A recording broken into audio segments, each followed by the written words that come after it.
Ever notice how sometimes leaks tell you everything, and yet leave you with even more questions? Well, buckle up, because the Pixel 10 leaks just dropped like a mic, and it's not all applause. Some had straight up confusion. I mean, we're looking at specs that should scream next gen, but somehow they whisper last year's leftovers instead. Strange, right?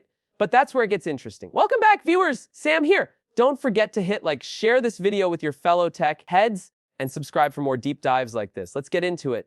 So Google's latest flagship, the Pixel 10, is kind of a puzzle. We've got render leaks, spec dumps, and insider whispers all swirling together. But one thing's clear, this base model isn't quite the leap we were hoping for. First up, the camera. Early buzz suggested a solid 10MP main, 13MP ultra-wide, 11MP telephoto. Not too shabby, but the latest leak just downgraded that fantasy. We're looking at a 40MP main sensor with a smaller 1.2 size, likely the same one from the Pixel 9. The ultra-wide drops to 12MP in the telephoto. It's the one from the Pixel Fold. No new sauce, just reheated leftovers. Okay, sure, Google's software wizardry usually picks up the slack, and computational photography still makes their cameras magic. But come on, this is Pixel 10, not Pixel 9.1. Hardcore fans will notice, casual users maybe not. But if you're buying for flagship feels, this ain't it. But that's not where the disappointments end.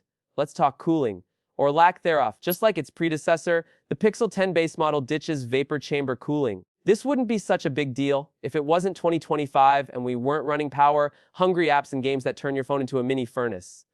Yeah, the new TSMC chips are more efficient, but heat is heat, and Wi-Fi 7 nowhere to be seen, which is weird considering even the Pixel 9 supported it. It's reportedly the same modem, so this feels more like Google saying you want that. Pay up for the Pro, artificial limitations much, and the cherry on top, no ultra-res zoom, no enhanced video stabilization, no gimbal-style magic. All of that is strictly Pro-only territory. Now, to be fair, the base Pixel 10 is still likely to be a decent phone. Solid performance, clean software, and great support are basically guaranteed. But if you're after innovation, the kind that makes you say, wow, this ain't it. Once again, Google's splitting its user base right down the middle, affordable Pixel fans on one side, elite Pro users on the other. Then there's the display drama. For years, Pixel phones have suffered from low PWM, pulse width modulation, causing eye strain for sensitive users. But there's a twist. Rumor has it that the Pixel 10 Pro is finally getting an upgrade 480Hz PWM, up from 240Hz. That's a move in the right direction, closer to Samsung and Apple's levels. But here's the kicker, the base model. Still stuck at 240Hz, even the fancy Pixel Fold might not get the bump. So again, Google's giving the comfort win to the Pro crowd. The brightness race is at least looking good. HDR brightness across the board is getting a boost. The base Pixel 10 could hit 2000 nits and the Pro might climb to 250. Even the Fold is expected to get a 10% jump. But let's not forget, higher brightness looks great on paper, but if the PWM is low, your eyes are still going to feel it. And don't even get me started on feature locking. You've got hardware capable of doing more, but software holding it back like a stubborn bouncer at a VIP club. Like, if the modem supports Wi-Fi 7, why not just unlock it? If the chip can handle video enhancements, why block them? At this point, it's like Google's building two different phones with the same bones. Now, we're not saying the Pixel 10 is a flop, but it's definitely not what you'd expect from a flagship drop in 2025. It's more like Google is saving the good stuff for the Pro and dangling just enough in the base model to keep you curious. But is curiosity enough to open wallets? And just when you thought that was all, boom, in comes the software game. Android 15 on the Pixel 10 is expected to bring a sleek, more responsive interface with a hint of Material U evolution. But here's the catch, some exclusive AI features may remain locked to the Pro variants. We're hearing whispers of a context-aware assistant that actually predicts user intent across apps, not just suggesting actions but doing them. Like, it might recognize when you're editing photos and offer an auto-correction feature trained on your previous style. Sounds amazing, sure. But again, likely Pro only. Battery life, also a bit of a head-scratcher. While the Pro model is rumored to get a modest bump thanks to improved cell density, the base Pixel 10 may just stick to the 4,600 mAh range. Not bad. But with brighter screens and AI pushing background activity, will it be enough? Possibly. But it's not going to wow you, and no reverse wireless charging. That's another check in the why not just go Pro column. Even the haptics aren't safe from segmentation.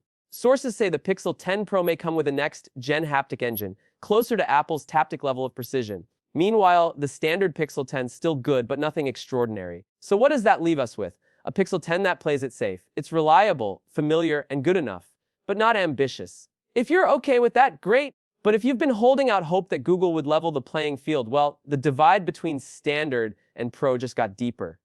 More leaks are likely on the way, and we'll be breaking them down the second they drop. So don't go anywhere. What are your thoughts so far? per user? Base Pixel fan? Or totally jumping ship to another brand? Let me know down below. Oh, and if you made it this far, you're definitely one of the tech elite. Make sure to tap that like button, share this with someone who's eyeing the Pixel, and smash that subscribe button. You won't want to miss the breakdown of the next jaw-dropping leak.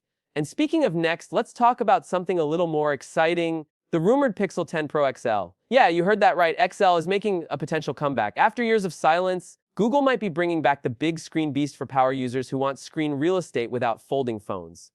Word is, it'll have a 6-point TPU OLED panel with a buttery smooth 144Hz refresh rate. If that's true, it could be one of the best-looking Android displays ever made, perfect for content creators, gamers, and anyone who loves a good Netflix binge. What's more, the XL variant could pack the largest battery ever in a Pixel phone, pushing past 5200 mAh with fast charging and ultra battery saver modes tuned by Google's new adaptive AI. Imagine your phone learning your habits and predicting power, draining behavior before it even happens. That's not futuristic. It's potentially just months away.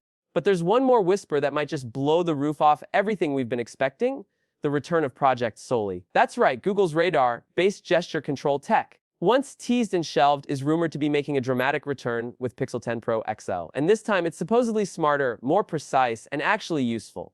Picture this: swiping through photos, adjusting volume, or even interacting with widgets, all with simple hand gestures in midair. No touch needed. And here's the twist. Rumors say Soli will be integrated with the AI assistant, meaning your phone might recognize gestures and context. Imagine waving your hand near the phone during a call to instantly mute it, or flicking your fingers when an alarm rings. Not bad, huh? It's a bold idea if it's true, but it fits Google's pattern, pushing boundaries with futuristic ideas that blend software smarts and hardware innovation. And if Soli 2.0 really lands, it could become one of the most defining features of the Pixel 10 Pro XL. Still, with great features come great prices. And we're hearing the Pro XL could push well past the Wonders 300 mark, territory usually owned by the Galaxy Ultra and iPhone Pro Max models. So is it worth the price? If even half of these rumors are real, it just might be. And that brings us to accessories, the often overlooked but quietly essential part of the Pixel experience. Rumors suggest Google isn't just updating the phone this year, they're refreshing the whole ecosystem. That includes a new generation of Pixel Buds, which might finally solve the inconsistent touch controls and add active noise cancellation that rivals AirPods Pro. There's talk of improved microphones for clearer calls, spatial audio tweaks for immersive streaming, and smarter integration with the Pixel Watch and Android 15. You'll be able to do things like switch audio between your Pixel phone, tablet, and watch seamlessly. No settings menu diving required. Also rumored is a refreshed Pixel stand with faster wireless charging and heat control management. Key, considering how warm Google's phones can get.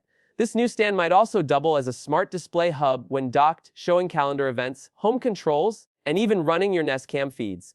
Think of it like turning your Pixel into a mini Nest hub while charging. And maybe the most unexpected twist: a tablet dock. That's right, a modular accessory that could revive the idea of turning your Pixel tablet into a hybrid smart home controller. If this is tied to Android 15's new continuity features, it could allow for drag and drop multitasking across Pixel devices, just like Apple's Universal Control. Whether it's true or not, it paints a picture. Google is finally thinking about ecosystem lock-in. And for users already in the Pixel camp, this could be the most convenient upgrade yet. But there's still one last angle we haven't touched: the pricing mind game Google might be playing. And trust me, it's sneakier than you think. Until then, stay sharp, stay curious, and as always, stay tech.